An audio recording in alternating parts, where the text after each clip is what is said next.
Hey everyone, I never get to do a video on this, so I figured today was a good day.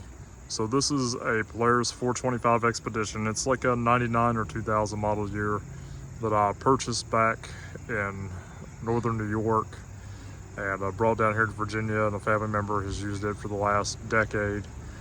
And unfortunately, it's more of a backup ATV for the farm and it gets neglected pretty often.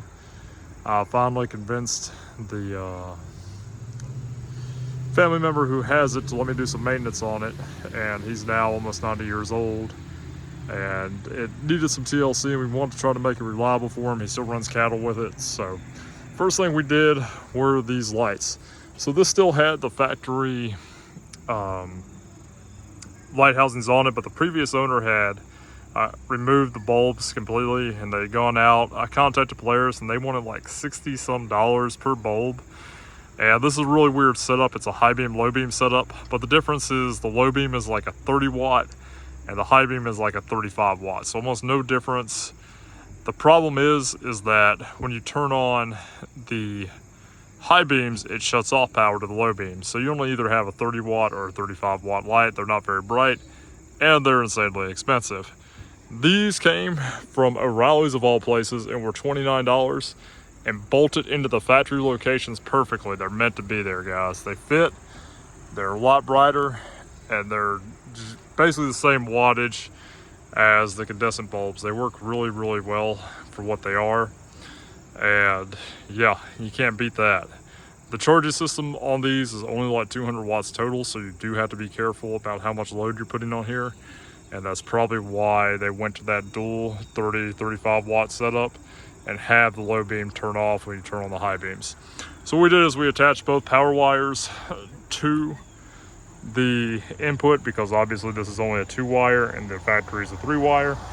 So what we've done is the low beam and high beam bulb both run the 12 volt input on the light, and that's not a problem because once again, each wire only receives power in one position.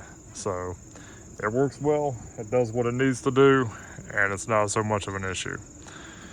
Going back to the brake assembly, we have filed this down a little bit. This master cylinder is pretty worn out, and the reason being, the parking brake is set obviously now, but when you would do hard braking, the lever here would catch on that first notch, so we just did away with that first notch. You can still use the parking brake, it works just fine, but you don't have that safety issue there. We changed the fluid out with Lucas. I believe it's a 5W50 synthetic, because the oil he was running in it was not rated for a wet clutch, and we were having some issues with that. It just didn't want, it was grabbing real bad. It wouldn't want to go in gear sometimes. That made it shift much smoother. And we put a K&N filter on there just because they're easy to install and they had one in stock. Moving back to the front over here, we just welded on some of these little brackets I had laying around. These were cut off something I don't remember, but it makes it for a very easy tie down on the front. Just put your hooks through there, strap down one on each side. We did the same thing going to the back. Now some of y'all are gonna hate this, but once again, this is a farm ATV. We strap it down, we don't take it very far. But up here, this was off of, I think, a 7.3 IDI diesel, if I remember correctly. But anyway, I had it laying around, we welded it. It's nice and secure to the rear frame here. It does a really good job at compressing the suspension and keeping it from bouncing. Yes, you have these points down here, but it's really hard to get just a small ratchet strap through there. And yeah, guys, I know somebody's gonna give me heck about chafing right there, I know. But once again, it's quick, especially if you're just going a few miles. Just put a ratchet strap through, cinch it down, you're good to go. We did vacuum bleed the rear brakes and got the rear brakes working on it. We replaced the rear master cylinder right there. Not master cylinder, slave. And we got $12 off Amazon, got the rear brakes working. And probably the biggest modification we did was right here. This was a quick bracket we made out of scrap. So this is your rear lockout solenoid. These are like $320 to replace. And that's assuming the system is even functioning correctly.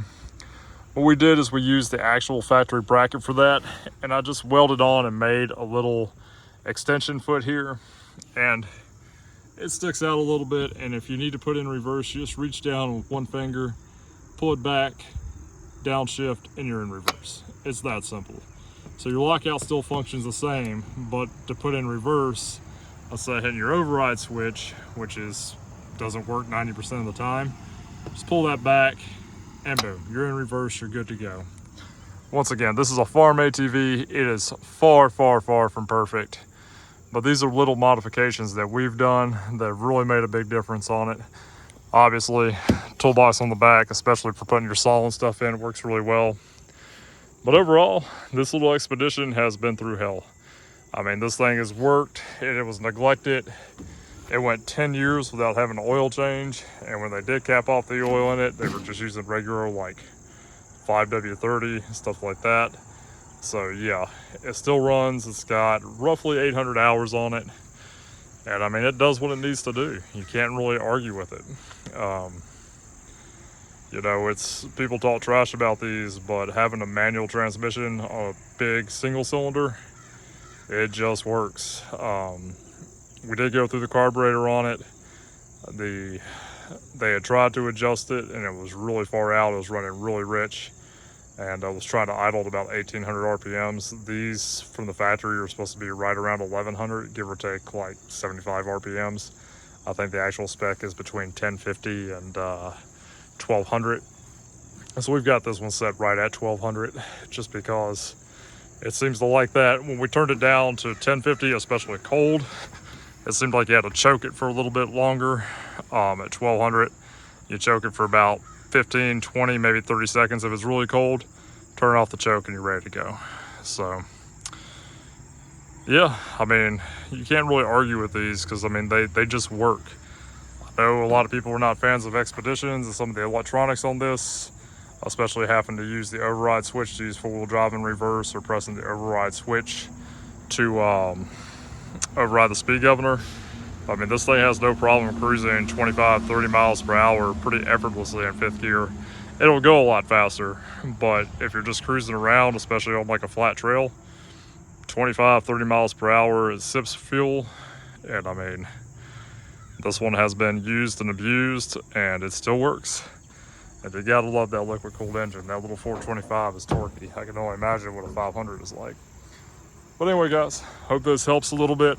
If you've got one of these out there, the reason we did leave this intact was I didn't want to interfere with the electronics. You could have just removed that and pulled the plug on it, but to prevent the wiring from getting chafed or any issues there, the reason being is your override switch controls, like I said, four-wheel drive and reverse. You have to press that to use four-wheel drive and reverse. It's a safety feature.